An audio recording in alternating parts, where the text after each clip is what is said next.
अस्सलाम वालेकुम। आज की मेरी ये वीडियो किसी की ज़िंदगी पे बीता जाने वाला एक सच्चा वाक़या है। इससे पहले मेरे YouTube channel Urdu centre plus को सब्सक्राइब करके बेल नोटिफिकेशन को ऑन कर दें ताकि आप आने वाली मेरी तमाम चैनल अपडेट से आगाह रहें। आप मेरी वीडियोस को ज़्यादा से ज़्यादा शेयर कर सकते हैं। अब आप मुझे ट्विटर, फेसबुक और इंस्टाग्राम पे भी फॉलो कर सकते हैं। शादी के चंद साल तो हमने निहायत सुकून और खुशी से गुजारे। मेरे शोहर एक ऑफिस में मामूली क्लर्क थे। एक वक्त की भी रूखी सूखी खाकर हमने खुदा का शुक्र अदा किया। लेकिन जब खुदा के फजल से हमारे 4 बच्चे हो गए तो थोड़ी तनख्वाह और बढ़ती हुई महंगाई में गुजर बसर करना मुश्किल हो गया। मैं मुंह से कुछ न कहती थी, लेकिन मेरी रोज़ बढ़ती हुई झुंझलाहट से मेरे शोहर को अंदाज़ा हो गया कि गुर्बत अब नाकाबिले बर्दाश्त होती जा रही है। वो दिन रात इसी फिक्र और सोचों में गुम रहने लगे कि आमदनी कैसे बढ़ाई जाए कि ज़रूरियात ज़िंदगी पूरी हों और बच्चे पेट भर के रोटी खा सकें।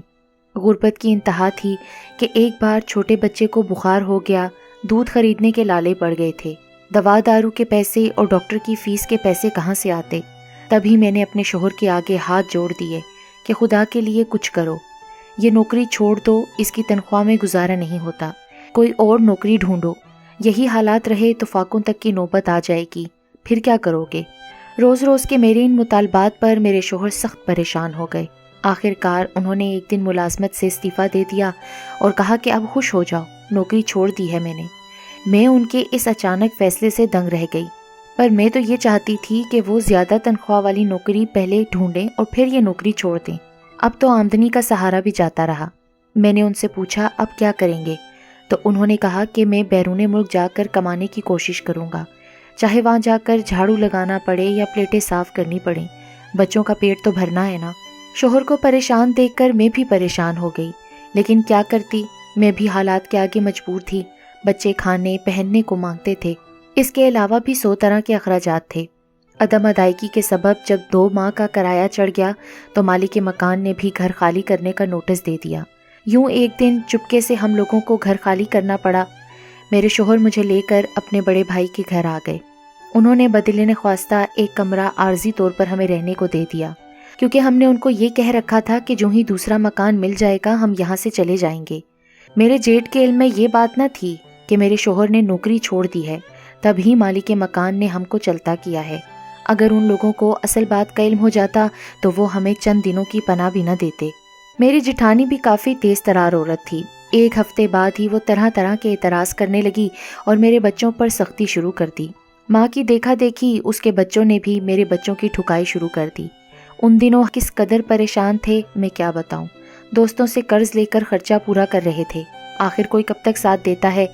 इससे पहले हम मियाँ बीवी खुदकुशी का सोचते कि अल्लाह ताला ने रहम किया और अचानक एक दोस्त के तवस्सुत से मेरे शोहर को दुबई का वीज़ा मिल गया और वो आनन फानन ज़्यादा कमाई का ख्वाब लेकर दुबई रवाना हो गए। बहुत कोशिशों के बाद बिला आखिर दुबई में मेरे शोहर को एक अच्छी मुलाजमत मिल गई। रिहाइश उनके उसी दोस्त के पास थी जो उनको दुबई ले गया था। उनका पहला ख़त 20 रोज़ के बाद मिला। लिखा था, अगरचे नौकरी मिलने से मैं बहुत खुश हूँ, लेकिन तुम्हारी और बच्चों की जुदाई बहुत दुख देती है। तुम सब बेहद याद आते हो, जी चाहता है उड़कर घर पहुँच जाऊँ। उस खत के जवाब में मैंने लिखा, मेरे प्यारे सरताज, जुदाई के ये दिन भी कट जाएंगे। देखो आने की जल्दी ना करना, वहाँ दिल लगा कर काम करना और वहाँ इतना सरमाया जमा कर लेना ताकि हमारे बच्चे मुस्तकबिल में महफूज ज़िंदगी गुजार सकें। कभी कभी मैं अपने शोहर की बहुत ज़्यादा कमी महसूस करती, लेकिन मैं अपने दिल पर जबर करती और एक सतर भी ऐसी ना लिखती थी जिससे ये जाहिर हो कि उनकी जुदाई में महसूस कर रही हूँ। उनकी हदायत थी कि मैं ख़त के जवाब में ख़त ही लिखूँ। वो कहते थे कि जब तुम लोग याद आते हो तो मैं बार बार तुम्हारे ख़त को पढ़कर ख़ुद को बहला लेता हूँ। फ़ोन पर बात पूरी तरह नहीं हो पाती, लेकिन खतूत से ही पूरी होती है। उनके लंबे लंबे जज्बाती खतूत आते, बार बार लिखते कि तुम्हारी और बच्चों की बहुत याद आती है, लेकिन मैं हरगिज़ कोई ऐसा जुमला, कोई ऐसा जवाब ना तहरीर करती कि जिसको पढ़कर उनको एहसास हो कि हम भी उनसे जुदा होकर परेशान या अफसुर्दा हैं। ऐसा मैं जानबूझकर कर रही थी ताकि वो वहाँ दुबई में टिके रहें, वापस आने की ना सोचें। मैं चाहती थी कि वो ज़्यादा से ज़्यादा कमा कर भेजें। क्या खबर दूसरी बार उनको वीज़ा मिले या नहीं। एक बार नौकरी छोड़कर आ गए तो फिर क्या ज़मानत थी कि दोबारा ऐसी अच्छी नौकरी मिल पाएगी। मैं इसी वजह से खुद गर्ज बनी हुई थी। اپنے اور بچوں کے اصل جذبات ان سے چھپائے ہوئے تھے، لیکن ان کے دل کو ٹھیس پہنچ رہی تھی۔ میں یہ نہ سوچ سکی وہ مایوس سے ہونے لگے۔ انہیں لگا جیسے ہمیں ان کی ضرورت نہیں ہے، ہمیں صرف پیسے کی ضرورت ہے۔ کاش میں ایک بار لکھ دیتی کہ ہمیں آپ کی کمی محسوس ہوتی ہے اور آپ کے جانے کے بعد جدائی ستاتی ہے، آپ کی بہت یاد آتی ہے۔ پردیس میں ان بولوں سے ان کا کتنا دل بھر جاتا۔ اب ان کو گئے 1.5 برس بیت چکا تھا۔ ایک بار انہوں نے لکھا کہ میں بیمار ہو گیا ہوں، یہاں بہت زیادہ محنت کرنی پڑتی ہے تب پیسہ ملتا ہے، بچوں کو دیکھے بہت دن گزر گئے ہیں، اب جی چاہتا ہے کہ چند دنوں کی چھٹی لے کر آ جاؤں، تم اس بارے میں کیا کہتی ہو؟ میں تو ڈر گئی کہ اگر یہ چھٹی لے کر آ گئے اور دوبارہ نہ جا سکے تب کیا ہوگا؟ جو 4 پیسے جوڑ لیے ہیں وہ کھا پی کر برابر ہو جائیں گے، پھر کیا کریں گے؟ یہ سوچ کر میں نے اپنے خاوند سے کہا کہ بیماری ہر انسان کے ساتھ ہے، آپ علاج معالجہ کرا لیں، اللہ نے چاہا تو جلد ٹھیک ہو جائیں گے، لیکن ابھی چھٹی لے کر نہ آئیں، ورنہ جو رقم کما رہے ہیں کہیں ایسا نہ ہو کہ اس کا تسلسل ٹوٹ جائے۔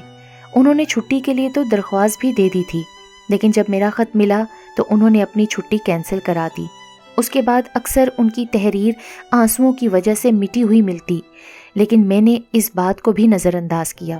آپ کو گئے بہت دن ہو چکے ہیں، اب آپ چند دن کی چھٹی لے کر آ جاؤ، مگر میں خود غرضی کی بنا پر ایسی نادانی کر کے اپنے پاؤں پر کلہاڑی نہ مارنا چاہتی تھی۔ تب ہی میں نے ہر بار بس یہی لکھا کہ آپ زیادہ سے زیادہ پیسے کمانے کی کوشش کریں تاکہ ہمارے اکاؤنٹ میں خاطر خواہ رقم جمع ہو جائے، پھر مستقبل میں کسی بات کی محتاجی نہ رہے گی۔ میں جانتی تھی کہ دیار غیر میں آدمی اپنوں کی محبت کے لیے ترستا ہے، وہی لوگ اس درد کو سمجھ سکتے ہیں جو پردیس میں اپنوں کے سکھ کی خاطر سخت وقت اور مشقت کا عذاب سہتے ہیں۔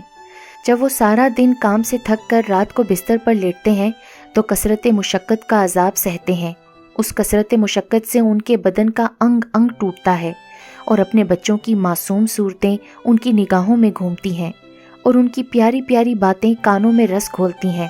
میرے شوہر کو گئے اب 2.5 برس ہو گئے تھے۔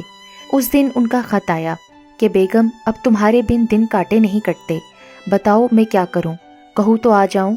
خط پڑھ کر میرا بھی جی بھر آیا، آنکھیں آنسوؤں سے لبریز ہو گئیں، پھر بھی جذبات کو قابو میں کیا اور ان کو لکھ دیا کہ نہیں، آپ 3 سال پورے کر لیں، بچے یہاں خوش و خرم ہیں اور آس لگائے بیٹھے ہیں کہ جب ابو آئیں گے ہم گھر کے ساتھ نئی گاڑی بھی لیں گے۔ مسلسل کام سے شاید ان کا جی اچاٹ ہو گیا تھا، ہر دم جی ماند رہنے لگا تھا۔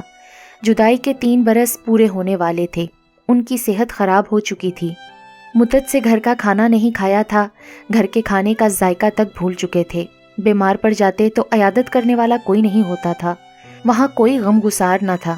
3 سال بعد کانٹریکٹ ختم ہو گیا، کمپنی نے دوبارہ آفر کی، انہوں نے قبول نہ کی اور وہ وطن واپس آنے کی تیاریاں کرنے لگے۔ ان کے جذباتی پیار بھرے خطوط بھی آنا بند ہو گئے تھے۔ انہوں نے بتایا کہ آنے سے 1 ہفتہ پہلے انہوں نے پورا 1 ہفتہ بیوی اور بچوں کے لیے تحائف خریدنے میں لگایا تھا اور 3-4 سوٹ کیس تحفوں سے بھر لیے تھے۔ ان کے آخری خط میں بس یہی 3-4 سطریں تھیں، لکھا تھا کہ میں آپ لوگوں کے پاس بہت جلد پہنچ رہا ہوں۔ میں نے خط پڑھ کر ایک جانب ڈال دیا کہ اب تو آ ہی رہے ہیں، میرے خیال سے انہیں ابھی اور کمانا چاہیے تھا کہ ہم آئندہ زندگی سکون سے بسر کر سکیں۔ مجھے خدشہ تھا کہ وہ جس قدر اداس رہے تھے اور 8 صفوں کے جذباتی خطوط لکھتے تھے، یقیناً وہ یہاں آ کر ہی فیصلہ کریں گے کہ اس جمع شدہ رقم سے وطن میں کوئی دکان خریدیں گے اور پھر واپس لوٹ کر پردیس نہ جائیں گے۔ درد جدائی کی اذیت ان سے برداشت نہ ہو پاتی تھی۔ آخر وہ دن آ ہی گیا جب انہوں نے فون پر بتایا کہ فلاں تاریخ کو ان کی فلائٹ ہے اور وہ وہاں فلاں دن پہنچ رہے ہیں۔ میں نے بچوں کو بتایا کہ تمہارے پاپا آنا چاہتے ہیں۔ بچے اپنے باپ کے لیے واقعی اداس تھے، بہت خوش ہو گئے کہ اب تو ابو آ رہے ہیں۔ انہوں نے گھر کی آرائش میں بڑھ چڑھ کر حصہ لیا۔ باپ کے استقبال کے لیے پوری طرح سے تیاری کر لی گئی تھی۔ میرے شوہر کے آنے سے 2 روز قبل فون کی گھنٹی بجی اور پھر یہ منحوس خبر ملی کہ ان کا ایک ٹریفک حادثے کے دوران انتقال ہو گیا ہے۔ یہ منحوس اطلاع ان کے اسی دوست نے دی تھی جو ان کو اپنے ساتھ دبئی لے کے گیا تھا۔ وہ خوبصورت خواب جو پورا ہونے والا تھا عین وقت پر ٹوٹ گیا، ٹوٹ کر ایسا بکھرا کہ پھر کبھی جڑ نہ سکا۔ وہ کمائی جو 1000 دکھ سکھ سہ کر انہوں نے اپنے بچوں کے لیے جمع کی تھی، اب وہی میرے بچوں کے لیے کل جمع پونجی تھی۔ ظاہر ہے یہ روپیہ عمر بھر کے لیے تو کافی نہیں تھا، یہ صرف چند سال کے لیے ہی تھا۔ ہم تو صرف ایک چھوٹا سا پلاٹ خرید سکے تھے، उस पर घर बनाने की तौफीक ही ना हुई और मेरे सरताज इस जहां से चले गए। बाद में कंपनी ने कुछ रकम भिजवाई थी जिससे मैंने उस प्लॉट पर 2 कमरे तामील करवा लिए।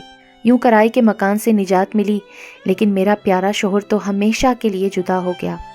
अब सोचती थी कि ऐ काश मैं उनको ऐसे रूखे फीके खतूत ना लिखती, बल्कि प्यार भरे अल्फाज रकम करती तो उनको खुशी महसूस होती, उन्हें भी सुकून मिलता कि सिर्फ वही नहीं, हम भी उनसे प्यार करते हैं, उनके लिए अफसुर्दा हैं और उनकी जुदाई के दर्द को इसी तरह सह रहे हैं जैसे वो झेल रहे थे। बुरा हुआ उस परदेस की कमाई का जो आदमी को लालची और खुदगर्ज बना देती है। अगर वो पहले आ जाते तो शायद हमसे मिल जाते और हादसे से बच जाते। खैर, ये तो सब बातें हैं, मौत और हयात तो अल्लाह के इख्तियार में है।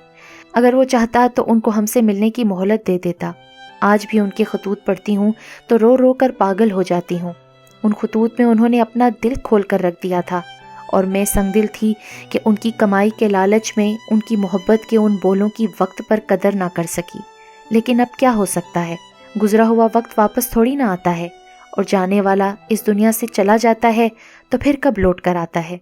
काश मैं दुनियावी दौलत और ऐशो आराम की लालच में खुद गर्ज न बनी होती और अपने प्यारे शोहर की मोहब्बत की कदर करती, मोहब्बत का जवाब मोहब्बत से देती, तो आज मुझे अपने शोहर और बच्चों को उनके प्यारे बाप की रफाकत मिली होती, जुदाई और महरूमी का सदमा बर्दाश्त न करना पड़ता। मैं सिर्फ एक बात सबके गोश गुजार करना चाहती हूँ कि खुदारा रूखी सूखी खाकर अपने मुल्क में ही अपने प्यारों के साथ गुजारा कर लें। अपने प्यारों को ऐसी किसी सूरत हाल पर लाकर खड़ा ना करें कि वो परदेस जाकर वहाँ सख्त मेहनत मुशक्क़त करने पर मजबूर हो जाएं। अगर भेजें तो प्लीज़ मेरी तरह लालच और मुस्तकबिल को बेहतर बनाने के लिए खुद से इतना दूर ना कर दें कि खुदा भी नाराज़ हो जाए और हमेशा के लिए उन्हें आपसे जुदा कर दें।